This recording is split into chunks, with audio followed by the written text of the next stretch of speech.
Ostenta tranquillità il sindaco di Crotone Peppino Vallone, che ieri ha ricevuto una busta anonima con un proiettile e un messaggio che lo invitava a farsi i fatti suoi. Non desta particolare preoccupazione, un pochettino questi atti nel sud, in Calabria in particolare, diventano quasi fatti ordinari, hanno una loro ripetitività che poi alla fine non creano un clima di preoccupazione eccessiva. Non attribuisce grande importanza all'episodio, anche se il giorno prima analoga sorte era toccata al vice sindaco Arturo Cruiano Pantisano.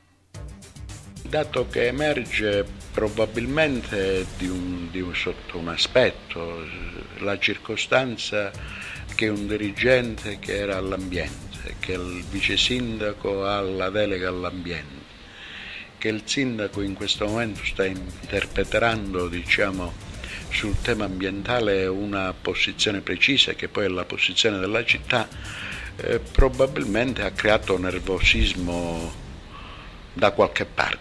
Il primo cittadino è rimasto colpito dalla solidarietà che gli è stata espressa dagli amministratori, dalle istituzioni e soprattutto dalla città. La solidarietà la sto ricevendo da tutte le istituzioni, in particolare calabresi, lo Iero per primo, il sindaco Perugini in rappresentanza dell'ANCI e quindi dei sindaci calabresi, un pochettino tutte le istituzioni.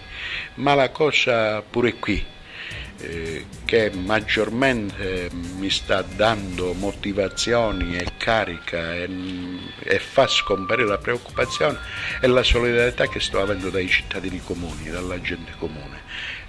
Questo ritengo che sia tutto sommato il segnale più importante. Alle 12:30 il sindaco ha ricevuto anche la visita del presidente della provincia di Crotone, Stanislao Zurlo, mentre per domani è fissata una riunione di massima sicurezza in prefettura.